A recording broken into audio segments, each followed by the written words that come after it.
There you are. Hi guys, and how you doing today? It might be Saturday, but the challenge continues, and you've caught me writing in my journal, which is something of a clue as to where we're going today. Yes, that's right. Number 5, keeping a journal.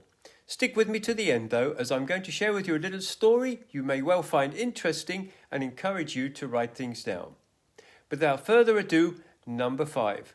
Yesterday we also talked about the virtues of getting up early. Okay, today it was a weekend, so it was about 7:30 for us.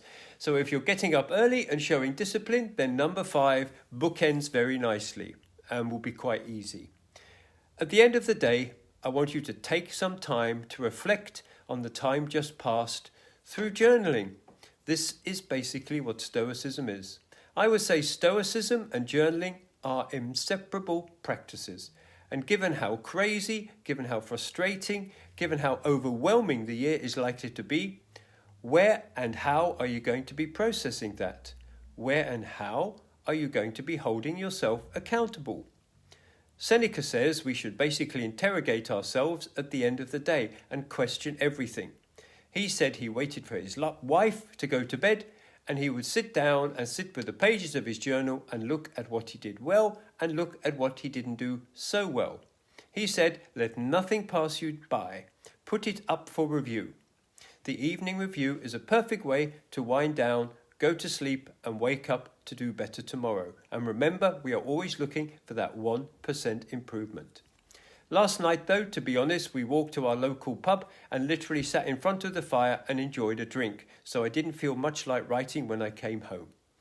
By the way, being in front of the fire is very good for low-level infrared light, but that's another time. That's for another time. And yes, back to my little story, and thanks for reminding me. Several years ago, I came across a guy called Jake, I think his name was, in the internet, talking about manifestation and how to manifest things. And one of his suggestions or rules was to create a mantra in a sentence and write it down 9 times every day, which is kind of like journaling. 9 is a special number, by the way, but we won't go there now. So I did this religiously for a while, a couple of months or so, and like all good intentions, it slipped after a bit and I forgot about it. Then a couple of years later, whilst cleaning out my drawers, I rediscovered the pages that I had written, and when I read them, I realized my mantra had actually become true.